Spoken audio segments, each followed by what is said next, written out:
Good evening. This is the the Town of Hanson Board of Selectmen meeting for Tuesday, February 2nd, 2021.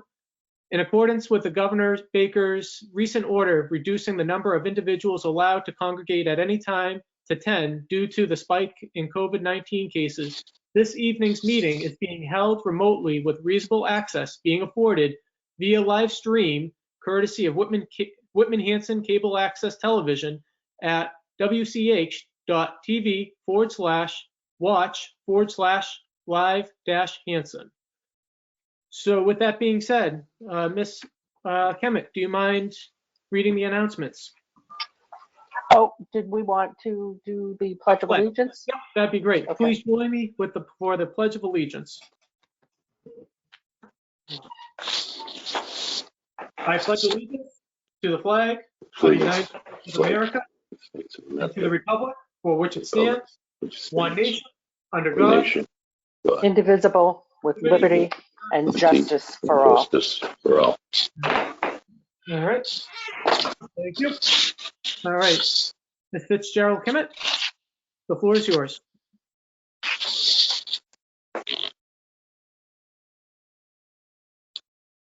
Ms. Kemet, we can't hear you. You're on mute. Can you hear me now? Yep. Okay, great. Nomination papers for May 15th Town of Hanson annual election are now available at Hanson Town Clerk's office. Nomination papers can be obtained by contacting the Hanson Town Clerk's office at 781-293-2772 and making an appointment. Hey, Jim, can you mute? The treasurer collector for the town of Hanson wishes to inform residents that the third and fourth quarter real estate and personal property tax bills for fiscal year 2021 were mailed on December 30th, 2020, and will be due on February 1st, 2021 and May 3rd, 2021. We urge any taxpayer who has not received a bill to contact our office at 781-293-2422. Thank you. Green Hanson will be holding 2 listening sessions for Hanson residents to learn about community choice aggregation. Each session will take place on Zoom and will begin with an overview of the process, followed by a chance to ask questions or to raise any concerns about community choice aggregation. The first listening session took place on Thursday, January 28th, and the second will be on Thursday, February 11th. The second session will begin at 7 p.m. and last about 1 hour. For more information, call Marianne Damasio of Green Hanson at 603-340-1352. Volunteers are needed on the following committees: Facebook Upkeep Committee, Conservation Commission Associate Members, Cultural Council, Disabilities, Economic Development, Highway Building Committee, Historical Commission, Memorial Day Patriotic Observance, Memorial Field Trustees, and North River Commission. Applications for appointment and info on the committees are available on the town website, www.hanson-ma.gov. Upcoming meetings: Selectmen February 9th, 2021 at 6 p.m. and Selectmen February 23rd, 2021 at 6 p.m. Back to you, Mr. Chair. Thanks, Ms. Fitzgerald Kemet. All right, we have an update on fiscal year 22 town budget. John. Thank you, Mr. Chairman. Just a quick update from the last meeting about some of the numbers that have changed, that have come in. The first number is related to the state aid, or what they call a cherry sheet. The cherry sheet used to be printed on cherry paper a long time ago. That's why they call it that. It's the list of revenue that you're going to be getting from the state, and it's also a list of assessments that the state is going to be charging the town. So the Commonwealth giveth and the Commonwealth taketh away. So they come out with that every year. The governor is the first one to come out with a cherry sheet number, and he did so last week. And there are various components of what is in a revenue on the cherry sheet. Chapter 70 or education aid, unrestricted general government aid, veterans benefits, etc. There are state-owned land. And then there are assessments that the town gets charged: county tax, mosquito control, the MBTA, Old Colony Planning Council, things like that, regional transit. So the governor's budget is the first one that usually comes out every year, and it did come out, and his amount was the amount of receipts that he proposes to give to Hanson as of right now was a $36,086 increase. But also the assessments were a savings of $818 versus what we thought the budget would be. So those two amounts end up being a $31,000 increase in state aid. Unfortunately, another number came in, a preliminary number, but still a number that we should probably be working with, from South Shore Vocational Tech, the Vocational Technical High School. The budget we had in there was a 5% increase and ended up coming in at an 8.16 increase. Again, it's preliminary, it's not final, but we're working with that number right now. So that's a $35,000 increase to the budget that we didn't have in there. So again, the net is about a $1,000 decrease to the deficit, or about 1.985 million now with the numbers that we're working with. And just on the sheet that you have in front of you too, I also put on there, Whitman Hanson also gets cherry sheet aid, the school district. Obviously, it's mostly, it is entirely education related. They get a lot of Chapter 70 money and charter school reimbursements, etc. Their net is from last year up under the governor's budget is about $21,000 or 0.09%. So this is one of the big numbers that usually comes in. It was an unknown of what might happen. We had budgeted flat on our side, which was good, but that savings or the increase was offset by a South Shore Voc increase. And the Whitman Hanson Regional School District is not, under the governor's plan, is not going to be getting much at all of an increase for FY22. So that, and I just also added a updated sheet, or just a one-page sheet of where we are on revenue and expenditures. And again, we're right back around 1.985 for a deficit as of right now. That shortfall needs to be closed by the time we set our tax rate. And that's it, Mr. Chairman. I'll entertain any questions if there are any. Laura? Yes, thanks, John. That was a great update. Do we have any indicator as to why the VocTech budget went up to 8% ? Was there an explanation offered for that? They did send over their preliminary numbers. I believe it was today. It might have been yesterday. It's there, and in the, I'm sorry, their preliminary report that they would have handed out at their meeting. It's several pages, and I haven't gone through it all, but why it was gone up. But it looks like there are more students from Hanson going to the school is the main reason.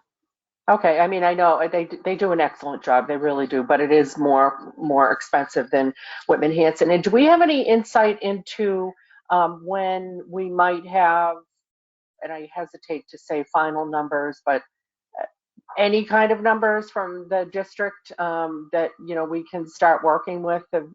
And I know you've got to you know, kind of start working with Lincoln Heineman, who's going to be the new town administrator in Whitman, but I don't think he starts until the 8th. So, and I'm sure he's got a few other things on his plate that he's going to have to handle. But do we have any kind of insight on that, whether they're going to be level funded or where they're coming at? I've not heard anything at all. And I think they have a meeting.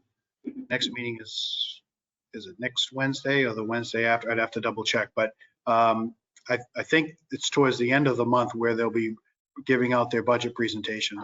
Whenever that is, I'll be there. If it's, or I'll be attending like this if we can't be there. But I don't have any inclination of where they are right now, no. All right, thanks. Yeah, I think they were originally going to have their public meeting tomorrow night, but I think there were too many balls up in the air, so they postponed it a little. All right, thanks. Thank you. Thanks, Laura. Jim, do you have any questions? Wes, do you have any questions? All right. Mr. Sullivan, welcome. Do you anything on your end? No, that was a great summary of where we stand right now by the town administrator. We've been in communication with Superintendent Hickey at the VOTEC. He's put together an excellent presentation. It is quite lengthy. When you have an opportunity, I think it's worth a look. There are some costs indicated. There aren't any glaring issues where it's the increases incur, but there is an increase in student population, and that's sort of where we are. We haven't gotten any indication from the school committee, from Whitman Hanson, as to when they may finalize a number or when we will see a number, but we are eagerly anticipating that. Other than that, I think we're sort of right where we usually are at this time of the year. Great. Well, thank you very much. And please pass along our gratitude towards your committee for your hard work. Next item on our agenda is update on outstanding selectmen articles. John, would you like to start this conversation off? Yes, thank you very much, Mr. Chairman. So at the last meeting, we talked about that there were some outstanding articles that are under the control of the selectmen. So, and what I was thinking was we could start working on one or two a week and kind of go over them, what they are, and then perhaps what we should do with them. The first one I picked was an Article 19 from the special town meeting of October 7th, 2019. And this was to award, subject to the award of a mass tree grant to transfer $10,000 from free cash as the town's 50-50 share of a mass tree grant to replace trees throughout the town. So it's a $10,000 to do that. We haven't spent anything on it yet. And at the last meeting, I kind of went over quickly what we should be, what we can do. We can either do the project as it is, add money to the project and do it as is, transfer the funding from this project to some other new purpose at town meeting. Again, we can't do it, town meeting can do it. Or allow the article to close at the end of the year, and that will increase next year's free cash. So those are the options of what we can do with each one of these articles as we go through them week by week. I just wanted to start talking about the mass tree grant and any ideas of what we should do. And perhaps the chairman has some insight on that, because I know that he was working on that, I think. Thanks, John. Yes, so an update on this project. The 50-50 grant seems to be a little bit more comprehensive and more hands-on than we had anticipated. We can move forward with this project. It's going to take a little bit more time, but I think that we could expedite the spirit of the article by going out and planting the trees on our own rather than doing a 50-50 grant. So with that being said, we can still plant a good number of trees with $10,000. I know there are some trees that we were thinking about replacing up at the library. Definitely some trees up at Camp Kewanee to help with the erosion control as well. And then also too, an idea was also talked about, which was to start kicking off the orchard down at the community garden. So this past summer, there was a donation of an apple tree. It might be nice to get a couple more trees down there as well to help out with the orchard. So that would be my recommendation to the board, which would be maybe to transfer the money from the article to an in-house job rather than going for the 50-50 grant. Is there any comments from the board? Laura? That all sounds great. And of course, as our resident tree guard would, I'd defer to you on all matters having to do with trees. But who would we, when we say in-house, are we thinking highway, or who exactly would be the lucky recipient of that job? Yep, I don't mind making sure that, I wouldn't mind taking on the responsibilities of this project. So, I plant trees for a living. What's another, 20 holes to dig?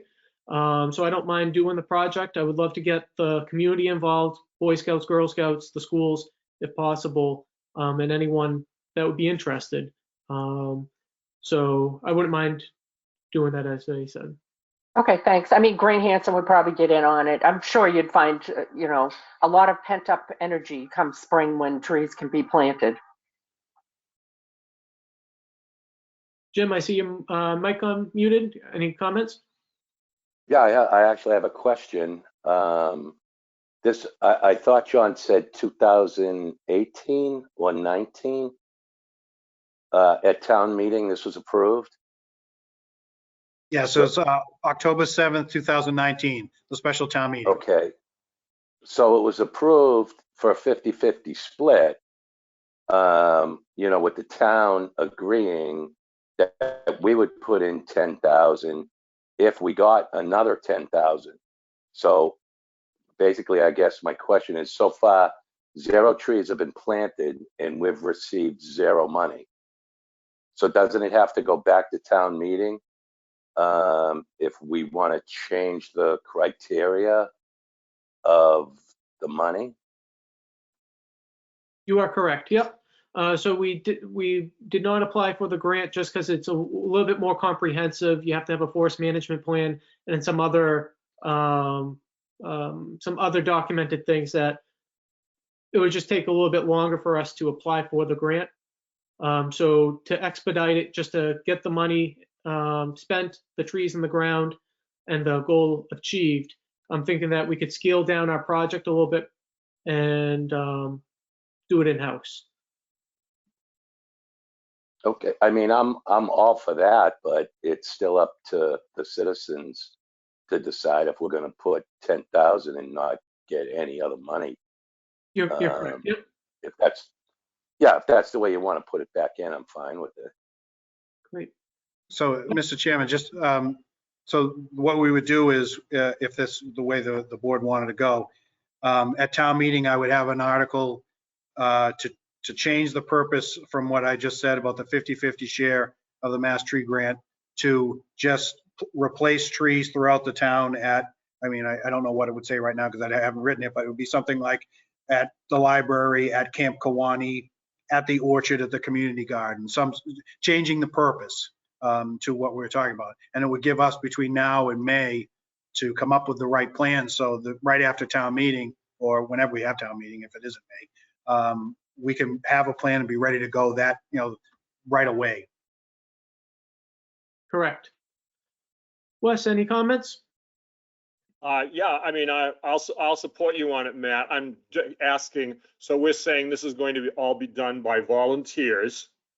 And since you really do buy trees, I mean, what does $10,000 get us in the number of trees and I suppose shovels and so forth? Great question. So I would hope that the volunteers would bring their own tools so we didn't have to purchase any shovels or anything like that. We have plenty of shovels kicking around the town. We don't need to purchase more materials on that side of things. Trees, depending on the kind of tree, diameter, species of trees, it all ranges. So I'd use a sliding scale between, I would want to plant 2-inch diameter trees. So that could be in the range of $500 per tree. So we could plant about 20 trees or so.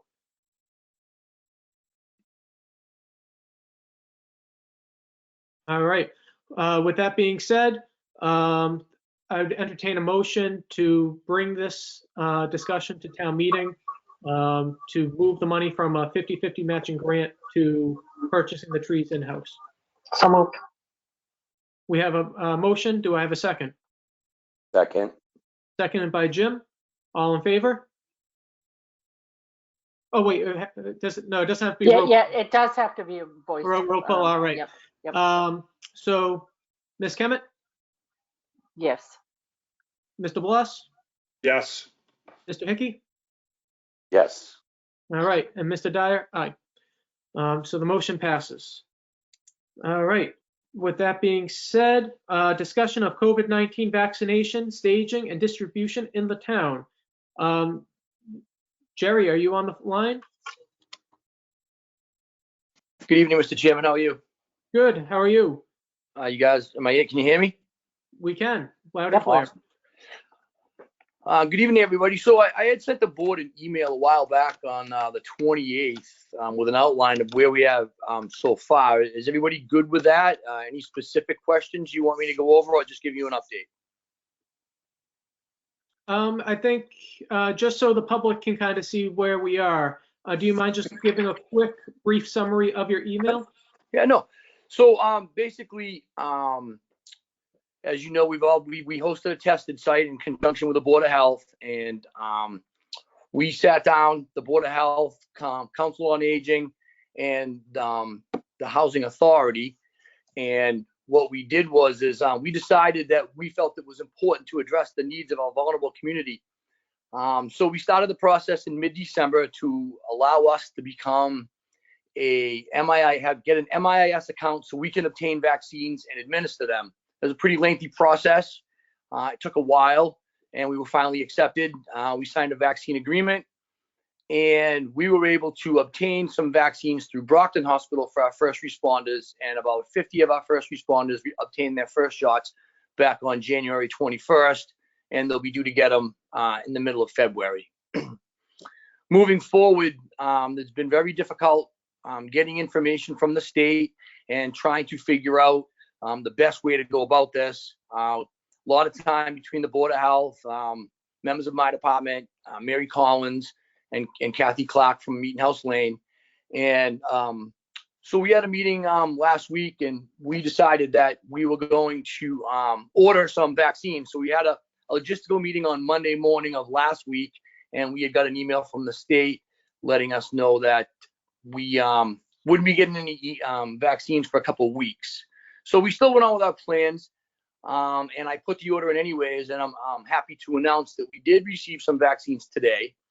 And working with Mary Collins from the Senior Center and Kathy Clark from Meeting House Lane, we've identified our vulnerable population over 75 and members of the community that would need some type of assistance in order to sign up for these vaccines. So we're in the process of right now, of getting that done. And we're going to get that all done hopefully by tomorrow. And whatever is we have remaining, we will put out a link where members 75 and older of Hanson residents only can click the link and sign up and use the remaining slots. So that's where we are. We're going to continue to order vaccines weekly and offer clinics. But again, we don't know how much we'll get. And I know that there was some concern as far as notifying the public, but the hard thing is logistically for all of us who are already stretched thin because of the pandemic to take on this vaccination process, to put out a clinic and then in turn have to cancel it, it's a lot of work. So it's best for us to wait till we get that vaccine in hand and then put that information out and have a clinic within 2 to 3 days afterwards. So that's where we are right now. And like I said, they're getting the people that they identified as vulnerable into our system. And then once that's done, we'll put out the link for anybody else 75 or older to be able to sign up. Chief, I had a quick question about signing up. Yeah. So you mentioned about sending out a link. Yep. But with the population that we're trying to target right at the moment, not everyone has a computer or knows how to navigate the computer. Is there a phone number that folks can call to sign up that way? So there is some for the state, and that's, obviously through the state. What we could do once we put the link out, if they had any problems, they could call the senior center and get assistance. That seems to be the best way to do it right now. But we also recommend, so we don't know how much we're going to get. We do also recommend, what we're finding out is that a lot of people are going to their doctor's office now, their physicians, their primary care. And we also have people that went to Gillette.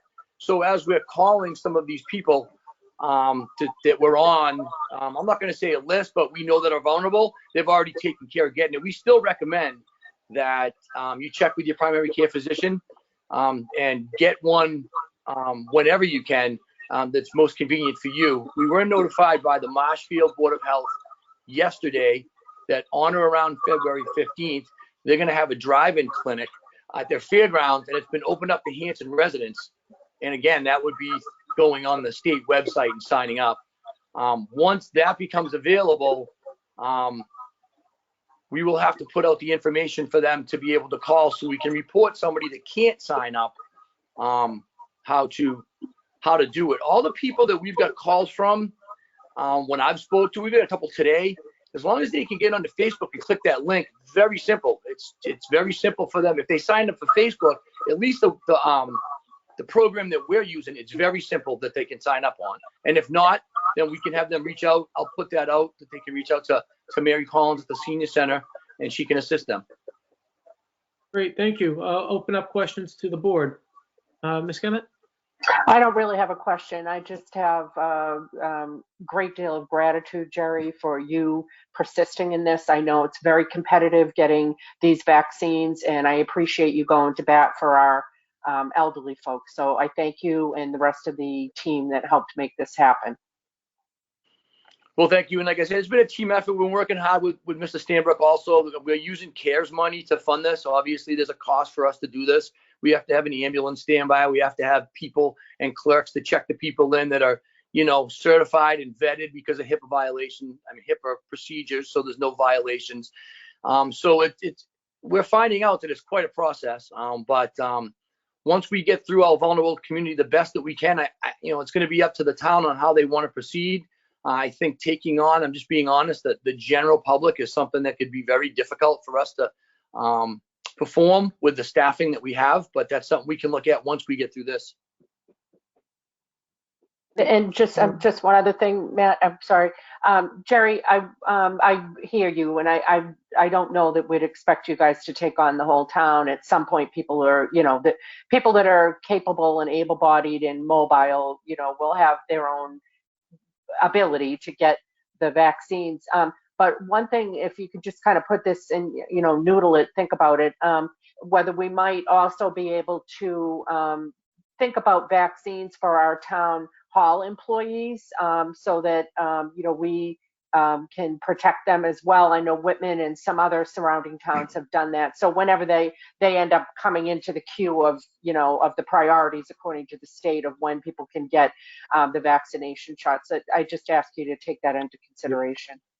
Yeah, well, so we've had some very in-depth conversations with our medical control doctor, Dr. Muse out of Brockton Hospital. And again, I think that the general public could be difficult, but it is something that we could revisit down the road. However, his suggestion is, just as you said, if we could get the town hall concentrated areas where our members can go in and hit that area, maybe even school teachers, which is a large population, but it's a concentrated area that we can go in and just handle, say at the most maybe 300 people and then be done with it. So that's something that we're looking at. Again, it's all going to be about availability.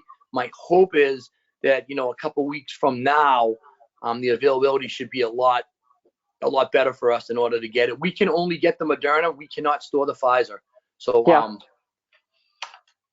Well, I'm thrilled, Jerry. I really didn't. I know last week you had sent something to us saying that you didn't know when we'd be able to get it. And as I said, it's very competitive, and other towns have had to put out similar bulletins. So thanks again for the good work. And with that, Mr. Chair, I'll step back. Mr. Bloss.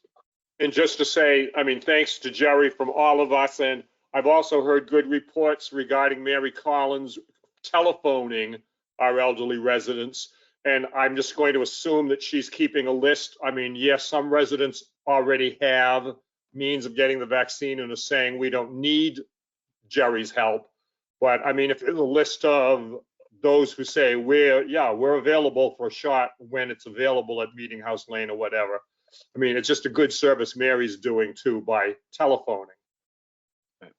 Well, I just want to say thank you, but I got to be honest, it's a group effort there. The Board of Health and my members, and we're using some administrative assistance from some other departments. We work closely with Mary and Kathy up at Meeting House Lane throughout the year for storms and other things to check on our seniors. And what, as I mentioned to Selectman Kemet, we actually are going to do a clinic at Meeting House Lane, and Kathy has done a great job communicating with all her residents and getting them all registered for a clinic. So we're going to specifically go up there and address those people, so they just have to go to their center. And then, like I said, we're hoping I'll be able to put out the information tomorrow that we will be doing a clinic at the Hanson Middle School, probably from 8 to 6 on Friday, for everybody that's 75 or older. But I just have to wait till tomorrow to get that information out. Great. And Mr. Hickey. I just wanted to say, thank you to Chief Thompson. And it's right now it's one of the services that we can provide, especially for the elderly. And I just wanted to thank him. Absolutely. Yep. So Chief, thank you very much. And please send our thanks to the rest of your team and everyone that has been stepping up to the plate. This is truly a community effort, and it just goes to show how important every single department is, and how important and how great it is that everyone is stepping up. So with that said, and no further questions, Chief, thank you very much. Thank you, Mr. Chairman. I appreciate it. You guys have a good night. All right, next on our agenda, declare the mixer at Camp Kewaunee as surplus. In your Dropbox, you saw pictures of the mixer. And any comments from the board? Nope, so moved. Mr. Bloss? Well, I will second it, but I just want everyone to know it breaks my heart that a piece of Kewaunee history all the way back to the Campfire Girls is now leaving the town. Had some great times with that mixer, and I'll be sorry to see it go. Mr. Hickey? I have nothing to say after that. All right, so we have a motion and a second. Roll call vote. Ms. Kemet? Aye. Mr. Bloss? Aye. Mr. Hickey? Aye. Mr. Dyer? Aye. All right, next on our agenda is to declare a Water Department 2011 Ford F-350 tag serial number 1FTRF3B60BED08557 as surplus. So moved. Second. Motion's made and seconded. Ms. Kemet? Aye. Mr. Bloss? Aye. Mr. Hickey? Aye. And Mr. Dyer? Aye. Motion passes. Except there was no January donation, so we're going to skip over that. Appointment of John Gray as a full-time waste disposal attendant. Mr. Stanbrook. Thank you, Mr. Chairman. Recently, I posted the transfer station full-time disposal area attendant vacancy, both internally and in the local newspaper.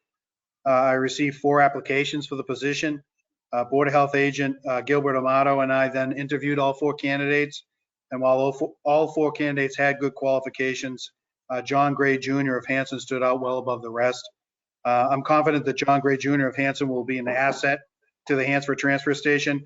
Mr. Gray has been a part-time Hanson transfer station attendant since April of 2017 and has unique knowledge of the workings at our station. He's done an excellent job for the town in the past, and I believe that he will be a good fit here in Hanson. Please consider this at the next meeting, which you're going to be doing so. And if you agree with my recommendation, Mr. Gray's first day of full-time employment will be Monday, February 8th, and which is next Monday.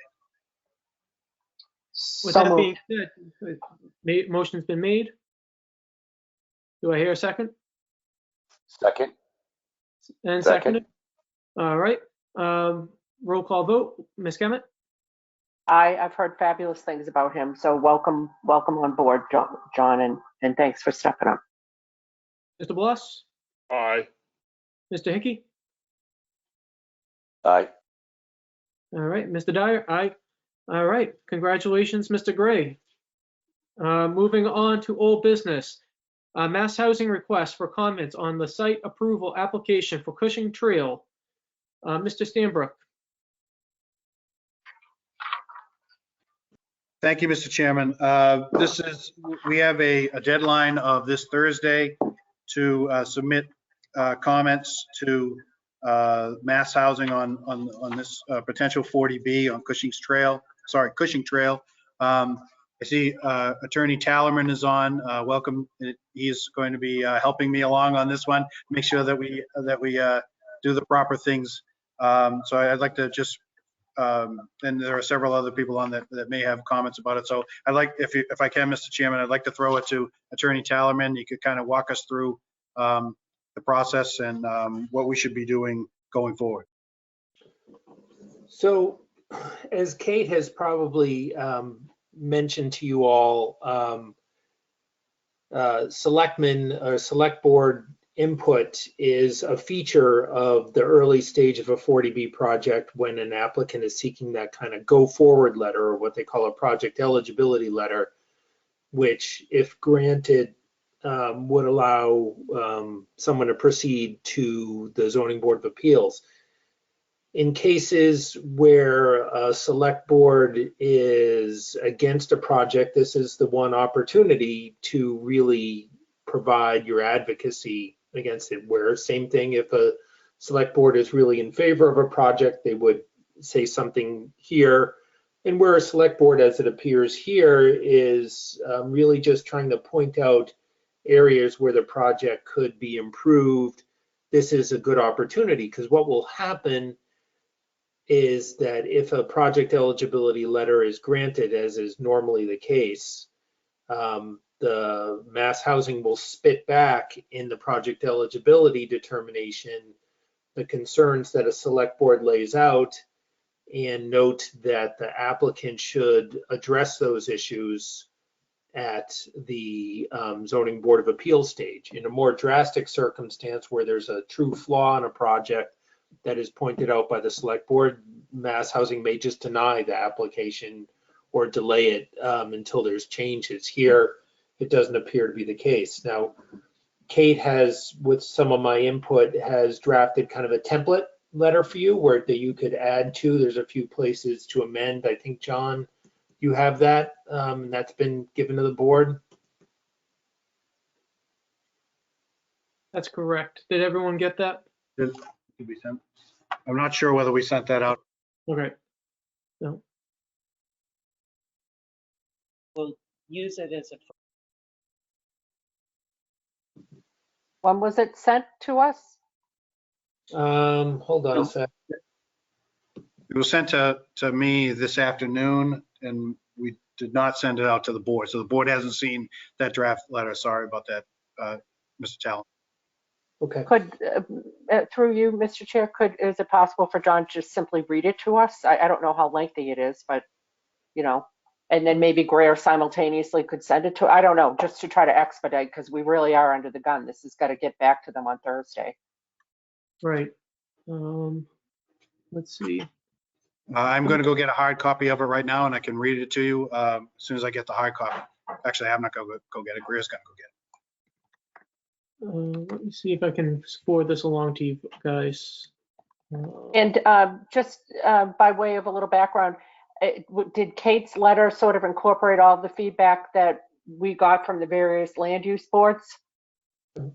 I believe so, Laura. I can't tell you that directly because Kate has had more of those communications, but there's a lot of specific items in here ranging from housing diversity to proximity to commuter rail issues, walkability and open space, concerns regarding the proximity to the capped landfill, some concerns regarding water supply, wetland environmental impacts, a few design concerns and massing concerns regarding the project design to date.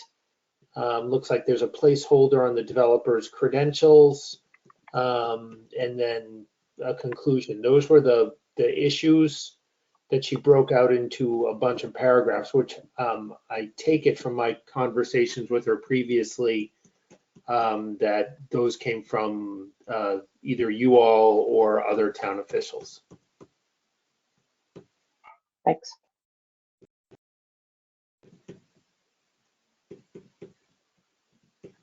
Yeah, Mr. Chairman. Mr. Howard. Yes, I was just questioning at the, what is this for on, is this on Spring Street? Yes, this is the project on Spring Street. Yep. Because nobody has been to the water department to find out whether they got water or not. I think that's one of the main things that somebody has to have prior to starting a thing of this nature. Yep, I believe that was actually in one, this is the initial application. So this is the initial kickoff for approval. And the letter that Mr. Sandbrook and Mr. Talman had referenced, I believe that one of the considerations outlined in that letter is water and water resources. Well, Hanson doesn't have any water main down Spring Street. And I don't know where they're gonna get the water to supply it to that. Well, Don, that's one of the questions that's raised in the letter. The provision on water states, I'll just read it. It says the location of the nearest water main is on Route 58 and approximately, and there's a blank in here, so many feet from the site. It is unclear from the application whether the applicant has included the cost of construction for such line to the construction plan. Further, to the extent the applicant intends on extending the water line to the project, a careful analysis of dealing with access, including emergency access and access by other residents, must be addressed. Yeah, that's what I mean. Nobody's been to the office to test it. I don't know what that is. Laura, I think we're getting some feedback from you. From me? It's showing up on your screen. Yep. Okay. Okay, so, sorry, I don't know how that just happened.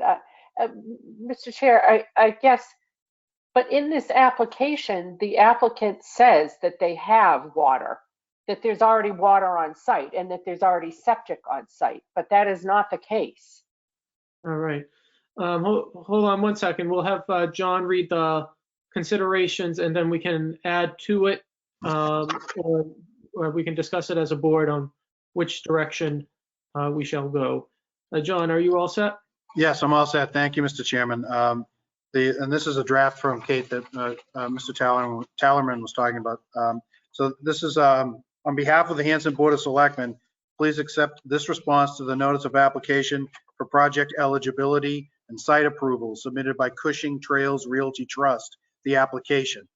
The town is committed to the creation of affordable housing, though it has been unable to attract much affordable housing development due to its location and housing market. Project description: the project will consist of 40 for sale condominium units with a mix of 2 and 3 bedrooms, also called the project. 10 of the units will be affordable under NEF or housing starts. More specifically, the project will consist of 27 market rate 2-bedroom units and 2 market rate 3-bedroom units. 9 2-bedroom units and 1 3-bedroom units will be affordable. The project contains no handicapped accessible units.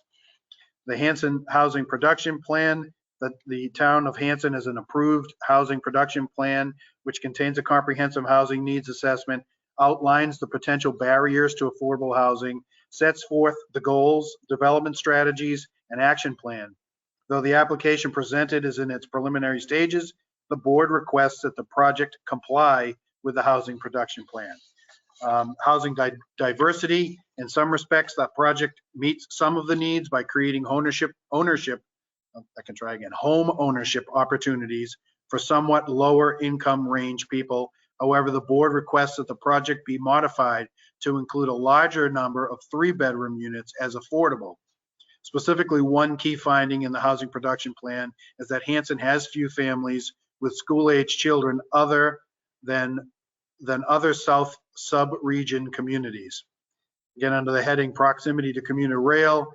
Further, though there is direct access to commuter rail service in Hanson, the location of the project is a significant distance from that station. The board requests that the applicant include a plan to create options to reach the commuter rail station from the development.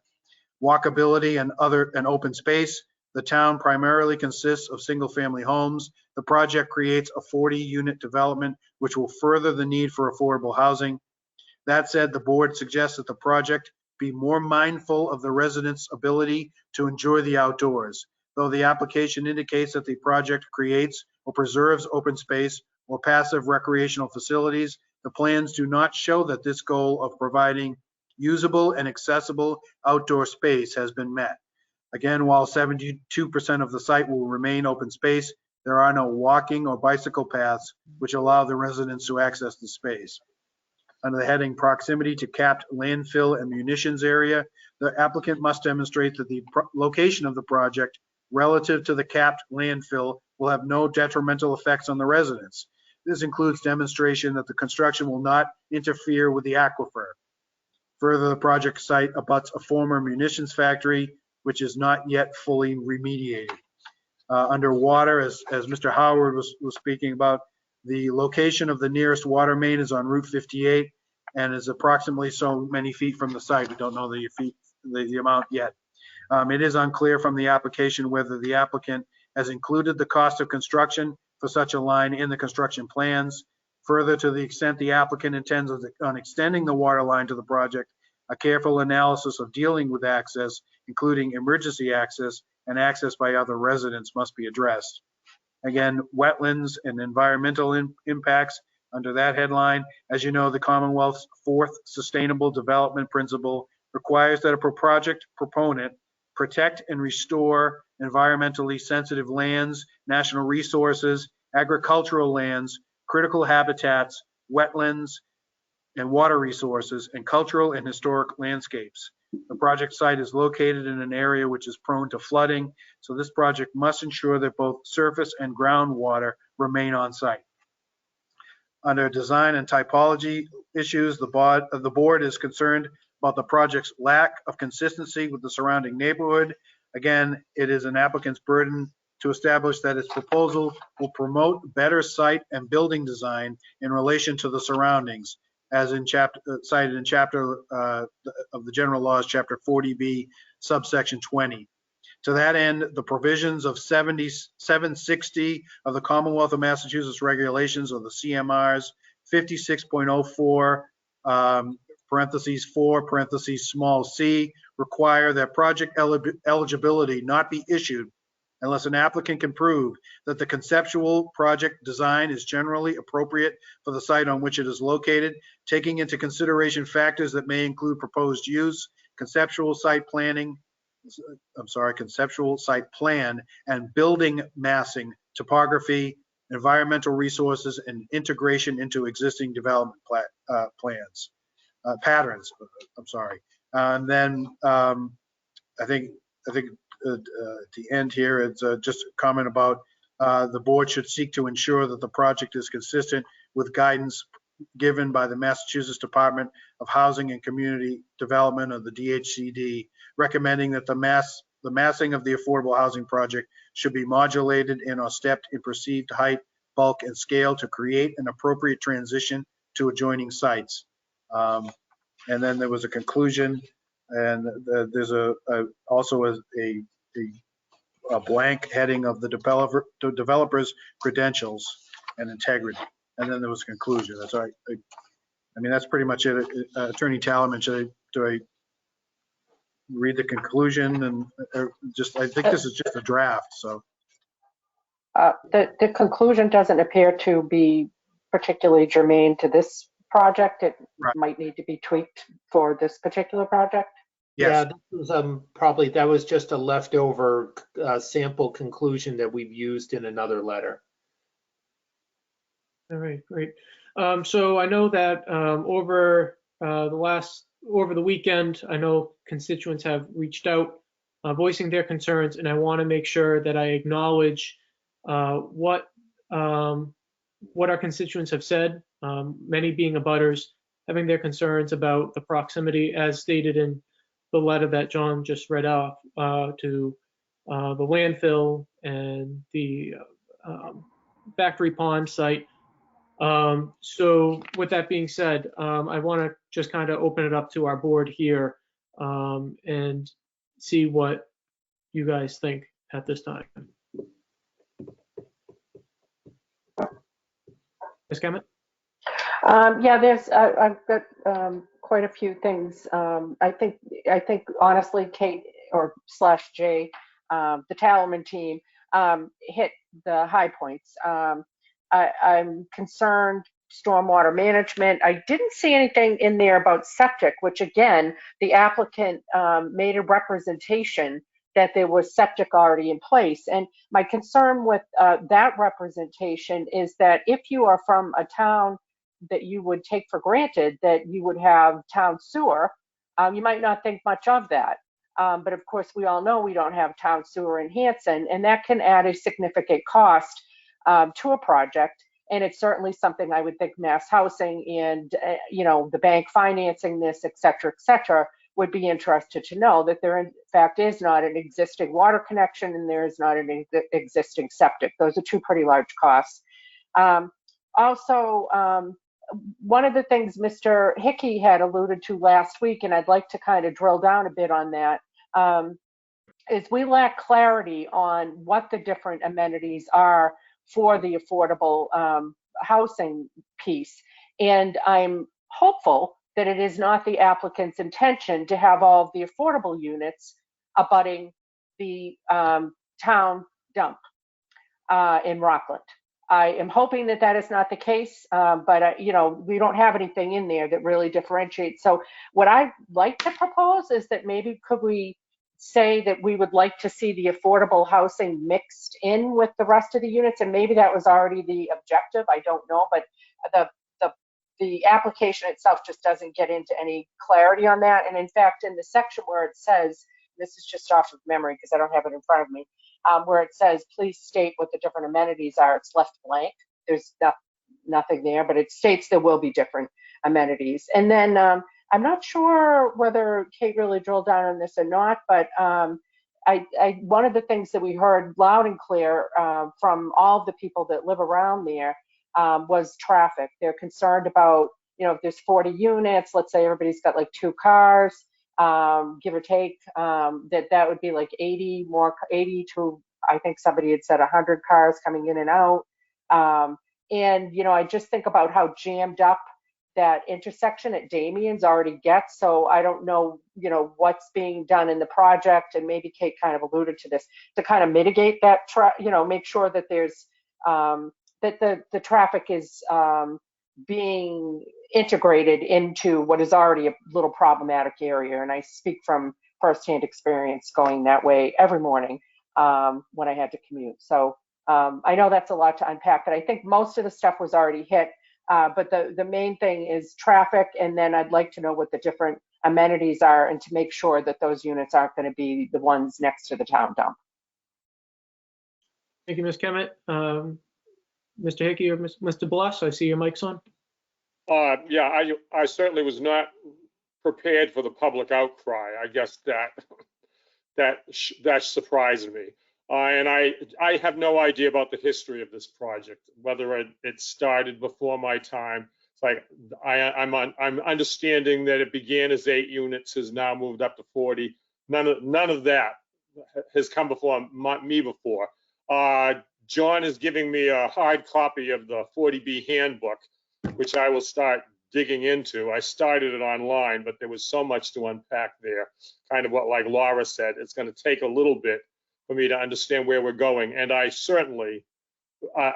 very much support 40B housing. I was there at the outreach programs that the Housing Authority put out, and I was part of that whole process. So I'm not against the concept, but I'm really not sure if Spring Street is the best place for all these units. And I mean, Laura's addressed everything else. Don Howard has addressed everything, things that I hadn't recognized, like the water issue and the septic issue and the drainage issue and so forth. So there's a lot of concerns here. I'm trusting that Kate has gotten most of that into her response. Mr. Hickey. I can see that Mr. Howard is chomping at the bit, Mr. Chair. I will yield the floor to Mr. Howard. Thank you. Mr. Howard. I was a selectman for 10 years in the town of Hanson, and I love the town of Hanson, it's a bedroom community, and all the tax rate is derived from the taxpayers that live in the town. And having this proposed Chapter 40 over on the north side of Hanson, a lot of the people might not have automobiles or transportation. And then it would cost somebody a lot of money to put sidewalks in all the way from the Rockland line all the way down to the train station. I don't think it's a very good area. Plus the fact, nobody has been to the water department to find out whether or not we can supply them with water. I mean, we can have so many gallons a day that we can pump from our wells, and that's it. And that's what concerns me. I am a water commissioner. And when somebody tries to do something like this, they should start at the bottom. I mean, they should take perk tests. They should find out whether or not they can get the gallons of water needed to operate the project. And I just found out about this 2 days ago, and I'm really slighted that they're trying to go around the tree. And that's why I'm on here tonight. I enjoy seeing all you two, all you selectmen that are there now, but this project really concerns me. And because drinking water is one of the main things we have in this world today. And it's going to cost us more money than people think it's going to cost. And that's all I have to say right at this moment. But I'm really concerned that the people don't come around and start at the ground level and take perk tests for to take so many, how many are 54 buildings? That's going to be a lot of water going into the ground up there. I don't know how many acres there are up there. And plus the fact when people are using water, there's so many gallons allotted to each apartment. I don't know whether or not the town can afford that or not. In the wintertime right now, we're pumping probably 500,000 gallons of water a day. In the summertime, it goes up to 750. Sometimes it goes to 1 million gallons because nobody says they want to water their lawn or wash their car or anything. They just do it at night when nobody can see them. But these things all have to be taken into account because we have to report the gallons of water we use every day to the state so that it's added up at the end of the year that we're underneath the quota. Thank you very much, Mr. Howard. Mr. Hickey, any other comments? Just that I'm concerned, Mr. Chair, with the amount of money that it could possibly cost the town and not the developer. You know, the other things with the splits and all that, but I think Mr. Howard hit the nail on the head there with unforeseen costs to the town to put this together. I'd like to know numbers, and right now there aren't any. So I just think, you know, with the underlying situation that it could be problematic to the town. All right, thank you. I agree with all the concerns that were raised tonight. And with that being said, I know that one comment that I had received over the weekend, we were just talking about trees, but just vegetation in general. I mean, according to the schematics or the renderings of the project, you know, I mean, I don't know if it was just the trees weren't there just to show the housing units or whatnot, but vegetation is very important in trees as well. It's one thing I would want to add to the list. So with that being said, Mr. Chair, did you get all of the concerns for the consideration, or Jay, did you get them as well? I did. I've been taking notes, Matt, so how we could address that. And I think that if in fact we have a good working list, and given in the interest of time, I do think the board should take a position as to whether or not they would support the project if these things were favorably addressed, or that they don't take a current position, but these things have to be addressed. So that's a key issue. The rest of it on the final language letter, I think the board may wish to delegate perhaps to you and John to work with me and Kate to get the final language done. I've taken some notes. Kate can clean up the letter. We'll take a look at it. And then if the board's comfortable delegating that to you and John, or John and another member of the board, then we could probably get it in final shape so that it can be submitted by the deadline. All right, great. Mr. Hickey, I see your mic's unmuted. Any comment? Well, I'm not sure if I'm gonna say this right. So with the help of Jay and John, but I'd like to make a motion not to support this 40B project off of Spring Street.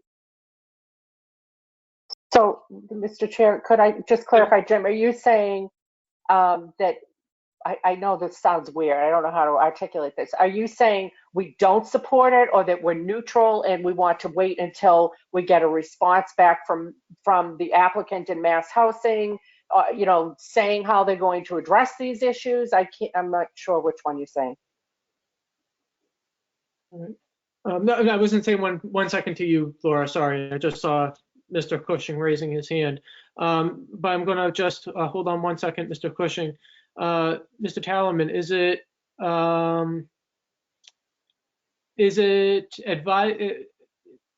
it in, I'm trying to think of the word. Is it normal for an applicant to be able to comment at this time in discussion? I mean, there's nothing wrong with it. In fact, they do recommend that applicants work with select boards. They generally recommend that applicants contact select boards before they actually get to this point, but that's somewhat of an outlier. It's not a public hearing, so it's up to you as to whether or not you want to take public comment or keep it high and tight. If you think there's input from Bill that would be helpful, then it's up to you. It's your meeting, Matt. All right. Nope, I just wanted to make sure that I was in accordance to procedure. Mr. Chair, may I just point out something? Certainly your prerogative to do whatever you want, but it would seem to be an unfair advantage if we did not allow the very many people who wrote us letters to talk to us about what their opinion is, but yet we're allowing the proponent to express his opinion. It's just my 2 cents worth. Like I always put myself in the position of a taxpayer, a voter, like would I feel like I was being treated fairly if all I'm allowed to do is give a letter, but we're not, and I know this isn't a hearing, so, they're really, I guess we're kind of making these rules up as we go, right? And we do have some questions, so maybe if Mr. Cushing could answer some of those questions, I don't know, I just thought I'd point that out. I agree with you, Laura, where the public doesn't necessarily get to come to these meetings. I can see the disadvantage of that. I think for right now, to make sure that we're asking all the questions that we need to, where, we may be able to have a discussion with Mr. Cushing and further fine tune and articulate what we want to ask. I think it might be beneficial for the town and on behalf of those constituents, so that we can make sure that we're articulating the right questions. So with that being said, Mr. Cushing, can you just introduce yourself for those at home that don't know you? William Cushing. I'm involved with the 40B proposal for Cushing Trails. I've just heard, various comments, and I guess I'm not here to talk about stormwater and all those types of things. I guess I've heard some basic things that I could probably answer for the board members and their questions. I have a few notes in regards to stormwater. So we'll back up. This was an approved 8-lot subdivision, designed for the most restrictive regulations, which are the town of Hanson regulations. The state regulations are far less restrictive. So to start out, my designs have met all of Hanson's stormwater regulations. So that's the first box I wanted to check. In regards to any more housing in any more impervious area or pervious area that we should, impervious area we should add, we would equate for that in new stormwater models. So I think, those type of things are, so a lot of these comments I think are for the ZBA to go over with the, there's going to be a town consultant, hired engineer. You're going to have town council from Jay Talman's office. They're going to be recommending the board, the zoning board. And then my engineers are going to submit their stormwater calculations. A lot of these things are going to be checked off during that phase. In terms of sewer, we didn't say we had septic systems designed. What we said was that we've done all perk tests on all 8 lots that are approved. So we've done perk tests on every single one of those 8 lots. We have 32 holes and perk tests for all 8 lots. So we have various modeling for water table and soil temperament in that area. As far as amenities, those are things that I think that the zoning board would, again, every unit, I can tell you this, is going to be consistent. There's not going to be any closer to landfill. As a matter of fact, 1, 2, 3, 4, 1. 1, 2, 3, 4, 1. They're not going to be 4, 4. So they're going to be consistently spread out through the entire site in no strategic way that, you'd be able to say, wow, that's an affordable unit, and that's not. As far as the amenities, any amenities that are in the for sale units at market rate will be the exact same amenities from outside design and inside design, affordable and market rate. In other words, there is no difference. There's, I know you guys talked about your last hearing, it's going to be a dishwasher. No, the amenities in the affordable units will be exact same as the market rate units, and they will be, as simple as 1, 2, 3, 4, 1. So they'll be evenly distributed throughout the entire site in terms of the affordable units. In terms of traffic, let's just talk about that real quick. Traffic, if you pull out of this site, typically when you're looking at site, and Jay Talman could probably attest to this, the first thing you look at is called stop and sight distance. In other words, when you're pulling out, you look left. Is there a hill? What is your sight distance you can see before there's an obstruction? And when you look to the right, what is the sight distance you can see before there's an obstruction? I can tell you this, if you want to take a site visit and pull out, if there was a road there or a completed road, that you could probably see at least 1,500 feet in each direction, if not more. It's very, very clear. As a matter of fact, it's one of the best sites that I've actually had stop and sight distance on. And that's why when I actually made the decision to move in this direction, because I believe that Hanson, Mark Rittis, just submitted his 40B development. It's over 55. Dunham Farms, it's over 55. You can't even sell as over 55 units. And as far as the one that was approved in 2001 from Marston, it's been continued for 20 years. That's all apartments. This is actually affordable units that the average families has an opportunity to go in and buy, which there's been no, as far as I know, there's no other affordable units in the town of Hanson where, a family or two can go out and buy an affordable unit. So these are going to be 25% affordable, 30% market rate. I won't get into the details about, you guys talked about the last meeting, or some people did, of the amount of money the developer makes. We have to, as you saw, there's pro forma statements. I am capped out to the amount of money I can make at 20%. That is not 20% on the entire sale of the units. That's 20% on the cost. So I have an incentive to make these that much better. The nicer I make them, the more I make, because my 20% on development and building fees are based on the cost, not the sale prices. So I just think there's a lot of misinformation, and I just wanted to clarify these few points. And the last thing I wanted to clarify in regards to Dawn, and Dawn, I met with you on several occasions. You may not remember, but this is Cushing Trail. It's an approved 8-lot subdivision. I purchased an easement through 141 Glenwood Place. I do have a access to water at 141 Glenwood.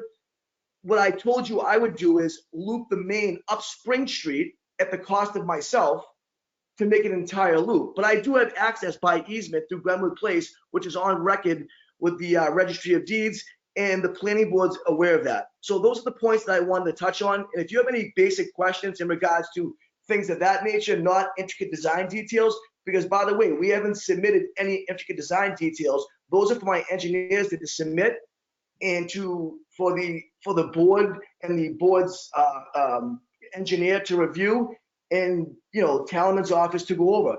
But at this point in time, this is I would call it a really good concept. It's not a complete plan, but I would call it a really good concept. And I would say that it's just a gauge to get a letter from Mass Housing so we can go forward and then submit to zoning board with actual real plans, real design. And then at that point in time, the zoning board can make a determination, and their consulting engineer can make the determination. I think at this point in time, to talk about stormwater and all those type of issues, I think it's preliminary. I think that you should know the intent is to make this a very, very, very nice project, and that is it. All right, thank you, Mr. Cushing. Ms. Kemet. Yeah, I'd just like to say we're One doing second, what our job, pardon? Oh, sorry, I just found on to, hold on one second. Okay, this board is doing what we were elected to do. We've been asked by Mass Housing to take a look at it and to identify our concerns, and that is what we have done. And I will continue to be concerned about the things that I articulated: stormwater management, traffic, water, and sewer. And I'm hopeful that you will address them. But I will tell you, Mr. Cushing, that you ought to take another look at your application, because page 7 of your application to Mass Housing does make a representation that you have got septic in place. And I have also got another question, Mr. Dyer.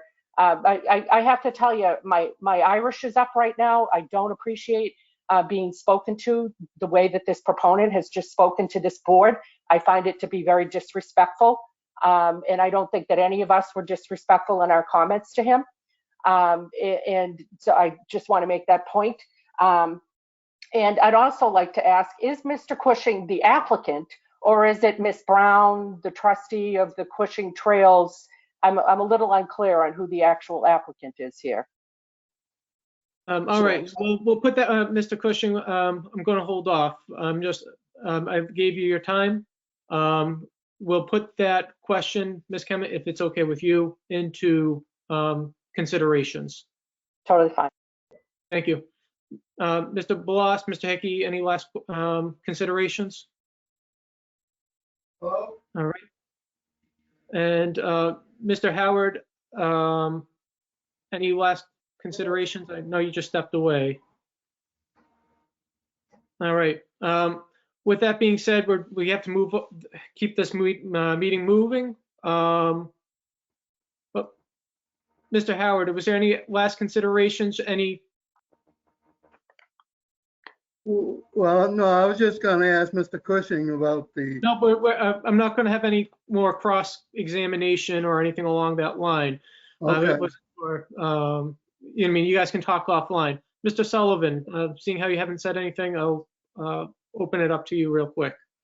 Thank you, Mr. Chairman. Just a quick point, and I haven't been part of these discussions early on, but one note I will make is with the potential size of if it ends up being a 40 unit condominium, you have to assume we could see a boost in our school age child population of anywhere from 50 to 100 students. A town that's facing a significant deficit already and a growing school district, just something for consideration from a financial standpoint. All right, thank you. All right, with that being said, if the board has any last minute considerations, please forward them on to Mr. Stanbrook and CC Mr. Talman. So with that being said, any last questions, Mr. Talman? No, I think there's a motion on the floor, but no second yet. Correct, thank you. And I believe, Jim, you made the motion. I did. I guess as long as I said it right. Could you just repeat it just so? Really? Okay. I'd like to make a motion that the Board of Selectmen not approve the 40B site off of Spring Street. All right, is there a motion for that? Is there a Second, a sorry. second? Sorry. All right, motioned and seconded. Ms. Kemet? Yeah, I just want to, so I hear what you're saying, and I know I got my dander up and I, said quite a bit. But that said, it is a 40B. If the applicant were to be able to address the concerns that we've got, do I think that's the perfect location for it? No. Do I think we need affordable housing? Absolutely. We've all agreed on that. We know it to be true. So I'm hesitant to vote against it. I can't say I'm exactly going to be wearing pom-poms and cheering for it, but we need that affordable housing. So I'm just conflicted. I know Jay had offered sort of like a third option, which was we could say, not that we're supporting it, not that we don't support it, but like, hey, you know, we'd like to continue to talk to you, but we'd like to have these issues addressed. And that's kind of where I'm coming from. But if the rest of the board is going to say that they're against it, I could certainly support you on that too. Well, I have no I'm sorry, Mr. Chair. I have no problem changing the motion. As it stands right now, with everything that needs to be addressed, I am not for this project. So unless all our concerns can be, you know, fixed, then I can't support it. So I don't know how the motion actually should go. I mean, Jay, if you want to steer me in the right direction, as it stands right now, I'm not for this project. If all of the concerns that have been mentioned are taken care of, then possibly I could be.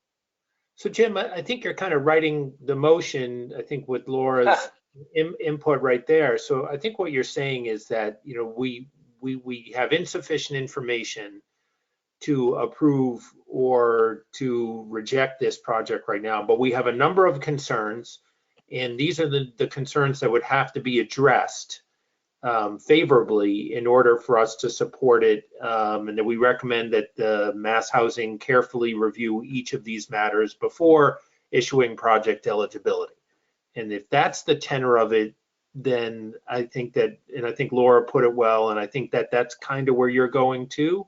We can set it up that way. It's a little rosier than that right now, the letter, but we could take that down a notch and put it in the more of a kind of a cautionary approach, the way you and Laura are thinking right now, if that's what the board wants. And it seems to me, based upon what you're saying, is that's kind of where the board is, that, you know, it's got some flaws, it's still got some stuff you guys got to hear about, but, you know, maybe there's something there if these issues could be addressed, maybe not. And that's not, by the way, atypical for these letters either. Very often they take exactly that path. Like, you guys got to clean some stuff up before you can win us over, kind of approach. So moved. Here we go. All right. I think procedurally, I don't think we don't have to have you withdraw it, but your original motion, because it was first and seconded. But I will. I withdraw my, I'm sorry, Mr. Chair, I withdraw my original motion, and I now make a motion for what Jay Tellerman just said in a nutshell, if Grant can get the proper wording. All right. Do I hear a second? Second. All right. Ms. Kemet, your vote. Aye. Mr. Bloss? Aye. And Mr. Hickey? Aye. Mr. Dyer? Aye. All right. Mr. Tallerman, thank you very much. Mr. Stanbrook, is Mr. Tallerman needed for the rest of the agenda? Well, he's always needed, and he could stay as long as he likes. Well, actually, no, what he gets paid, maybe that's not a good idea. So no, he's all set for the rest of the night. All right, Mr. Tallerman, thank you Thank very you. much. I'll be contacting you tomorrow morning. Yeah, just confirm that we'll work with John and Matt. If you want to check in and make sure that it's the ultimate letter is reflective, then feel free to do so. But Kate and I and John will start putting together a more advanced draft. Does that make sense? Yep, great, thank you very much. We really appreciate it. Yep. All right, moving on. Next item on the agenda is the Whitman Hanson Regional School District De-Regionalization Study Bid Discussion. Mr. Stanbrook. Thank you, Mr. Chairman. So back on January 22nd was the due date for the two bids, and this is a de-regionalization feasibility study. If you remember back, we had a de-regionalization feasibility study committee, and Mr. Hickey was on that one, and I believe Mr. Sullivan was on that one. And then they came in and asked the board for me to try to put it out for a bid. We did so. We put it out to 10 different people who do this type of thing. We got 2 responses. One was from the Management Solution, and one was from the Abrahams Group. And we had gotten at our meeting last Tuesday, we just got the deadline was that Friday, and there was a lot to read and go through. So we kind of pushed it off a week to let everyone read through the documents, and also to have Mr. Sullivan have a chance to take a look at it. And right now we're here just to discuss it. Normally, this is for procurement purposes. This is a 3-quote process. We seek 3 quotes. I sought 10. We received 2. And it usually goes to it must go to the lowest responsive bidder. Again, if the procurement officer would determine whether or not they are responsible or responsive, I would say because they sent back the reports, sent back the bids, I'm sorry, on time, that they were responsive, and they are responsible in the sense that they met they both met what we had asked, at least I had asked in the bid document. So it was just kind of to throw it out to everyone to see if they had any questions. Normally in another type of incident, it would just be the lowest priced person. But as you saw when you read the 2 documents, there's a little bit of a tweak to that, in where one gave us the Management Solution gave us just a flat price, and the Abrahams Group gave us a low initial price and then a kind of an add-on. And one other thing quickly to bring up while we're talking about it is one of the things that we had asked was, I had asked in the bid documents, was a specific pay schedule. And what I was going for is I didn't want an endless thing where they just, the vendor would just continue to send bills to us without really producing any type of product. What I wanted to do is to get the product, like the product, then we paid for it. So that's why I had put that wording in. The Management Solution had agreed to that, and the Abrahams Group had wanted to do that kind of process billing, as they go bill. So that's a little bit of a change between the 2. So. All right, thank you very much for that update. Any questions from the board? No questions? I know that Mr. Sullivan had seen it for these 2 for the first time over the weekend. I just, maybe he might want to say something. I'm sorry, Mr. Chair. Yeah, I wanted to hear what Mr. Sullivan had to say, being on that committee with me, where we all had a chance to talk about this last week, and obviously Kevin wasn't here. Sure, Mr. Sullivan. Yes, thank you. So I reviewed both proposals. One thing I looked at was that both of the companies have experience in this area. They've both provided reports to other towns throughout the Commonwealth.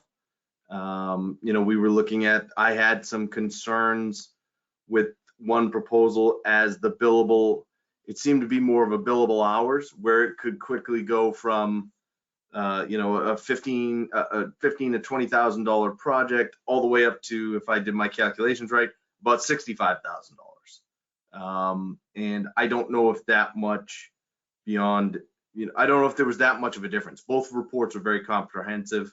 One we actually looked at as sort of the model of what we were hoping to get from this evolution and this exercise. I had some concerns that there were, one of the groups is specifically attached to, I think it's MARS, the Massachusetts Regional School District Association.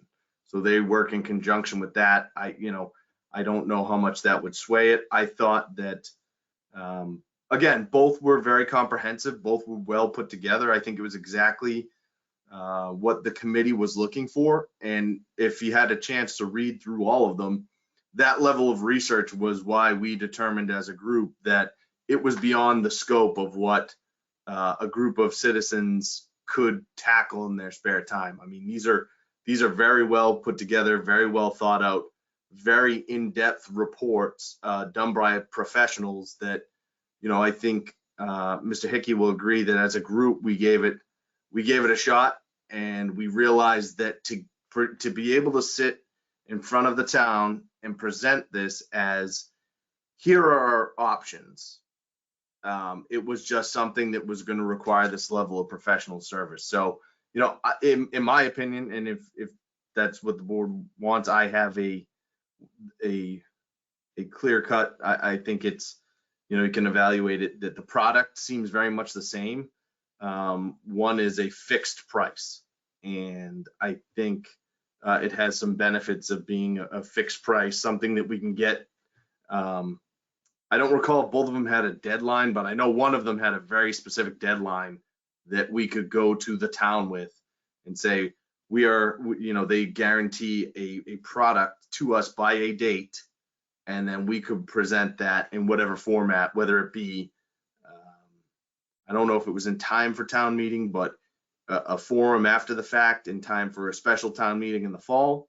But it was comprehensive enough that there was a stop date. There was a fixed price and a stop date. So that, I don't know how much detail if you're looking for me to pick one, but those were sort of my thoughts when reading through both of them.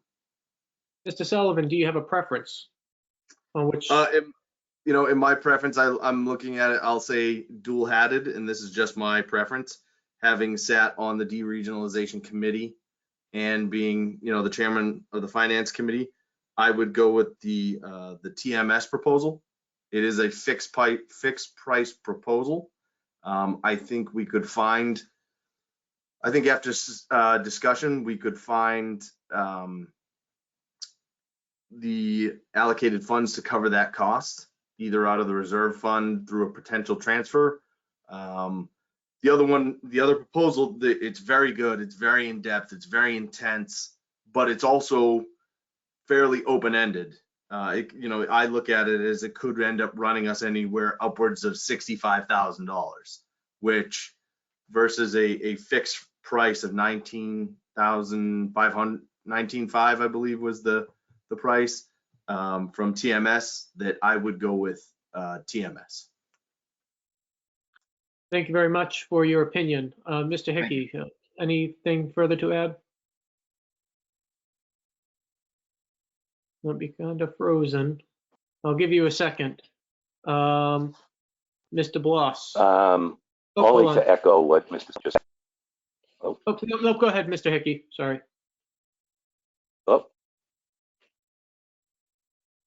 Only to echo what Mr. Sullivan had said, being on that committee, knowing where we were going to have to get the money, the set price of $19,500, the deadline, although it would be after town meeting of June 21st, was very appealing. Excuse me. Kevin had also mentioned that there was a gentleman from Mars associated with the Abrams group. That actually bothered me because that gentleman was on the committee that I was on when I first became a selectman up at the high school, where we met for a year once a month to get a new contract or a new agreement with Whitman. And he sat across the room from me for a year. So that was a problem for me, that he was associated with the Abrams group. And quite frankly, the open-ended possibility of it being more than 20,000, I'm not interested in. So I would agree that it would be the management group. Thank you. Thank you. Mr. Bloss. Nope, I'm good then. I'll make a motion to support TMS if that's the wish of the board. Second. And Ms. Kemet, do you have any other comments? No, I mean, I'll defer to these guys. They're on the de-regionalization. I completely agree. I don't want anything to do with Mars on this on this project. I think we'd be best to stay away, and I like the fixed cost, so it's a win-win. Excellent. All right, so we have a motion on the floor for TMS. Is there a second? I thought Wes seconded it. Okay. I did. I'm sorry. Wes moved it. I seconded. All right, perfect. Greer, you got that? Ms. Kemet, your vote. Aye. Mr. Bloss Aye. and Mr. Hickey Aye. and Matt Dyer, aye. Mr. Sullivan, thank you very much for your input. That was extremely helpful, especially with the funding component.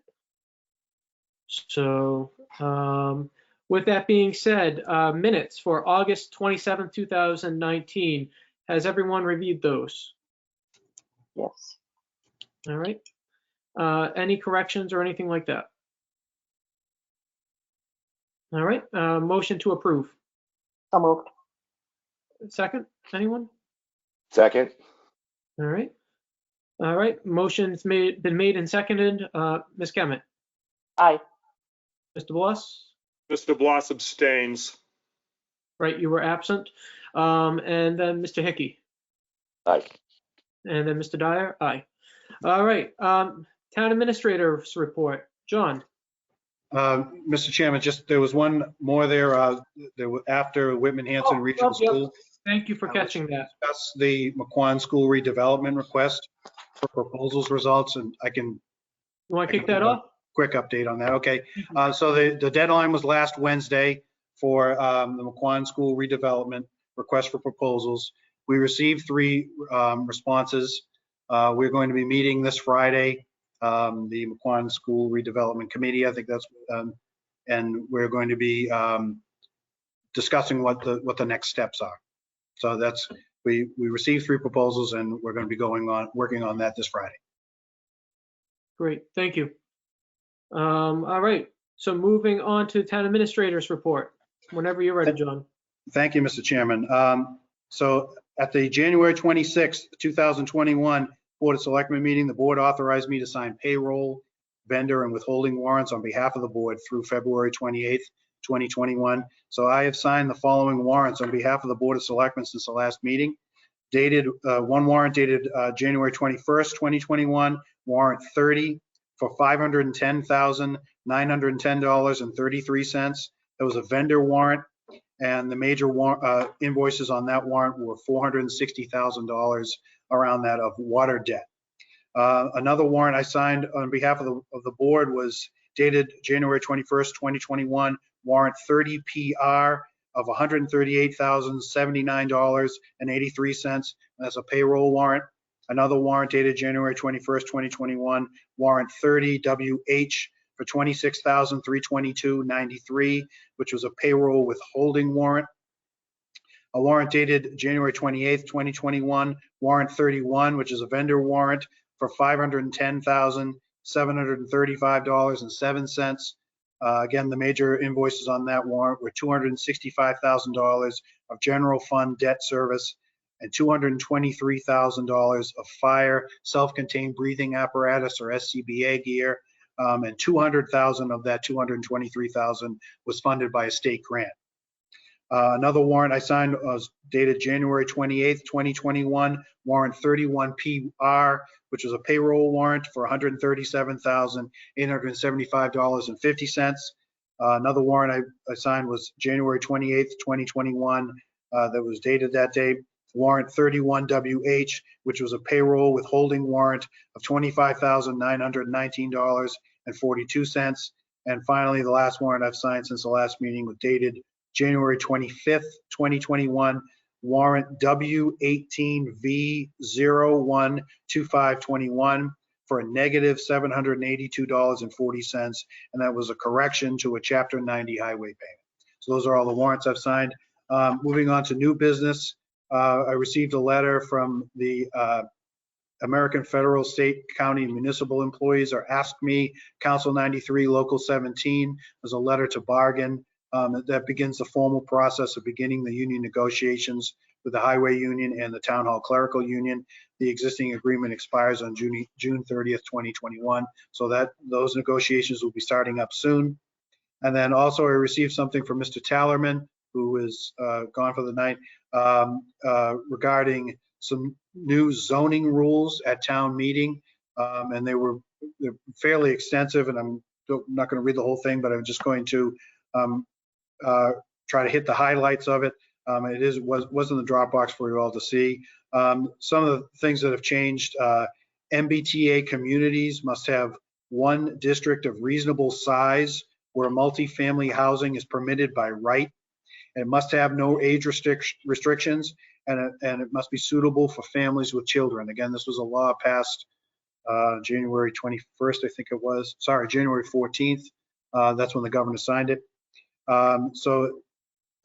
It must have no age restrictions and be suitable for families with children. And if no district is adopted, no funding can come from either Mass Works or other state financing sources. So that's a serious change to where we were in the before. Again, with this sweeping new law, where the governor had signed into law, some votes are reduced on zoning changes from 2/3 vote required for passage at town meeting to a simple majority.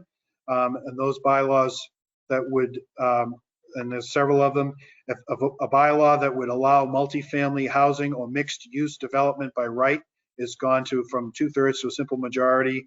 Again, a bylaw that would allow accessory dwelling units, whether attached or detached by right, or a bylaw that would allow open space residential development by right, and also allow multifamily housing or mixed use developments by special permit, or allow for an increase in density to multifamily housing or mixed use development by special permit, allow detached accessory dwelling units by special permit, allow for a reduction in parking required for residential or mixed use development, allow for multifamily housing located within a half a mile of a commuter rail station, but only if 10% of the housing is affordable. Again, all simple majority votes at town meeting.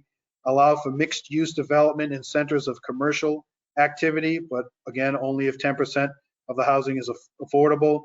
Allow for reduced parking space requirements, but only if the bylaw would increase the amount of available housing units. And then obviously these changes are new and substantial. So I'll be working with Kate Federoff and Brian Winter from Jay Tallerman's firm to make sense of them all, try to navigate through them all. That's a lot of different changes that if any of those types of bylaws come through, they're going to be simple majority votes and not 2/3. And just as coming attractions, the next scheduled meeting is February 9th at 6 p.m. via the GoToMeeting platform that we're on right now. So thank you very much, Mr. Chairman. Great, thank you very much. And thank you to you and Greer for all the hard work that you guys have put in this past week. With that being said, I'm entertaining a motion for adjournment. So moved. Motion's been made. Second. All right, Ms. Kemet? Aye, well done, Mr. Chair. Thank you. Mr. Hickey? Aye. All right, Mr. Bloss? Aye. And Mr. Dyer? Aye. Thank you very much for tuning in. This has been the Hanson Board of Selectmen meeting for February 2nd, 2021. Have a good night. Thank you.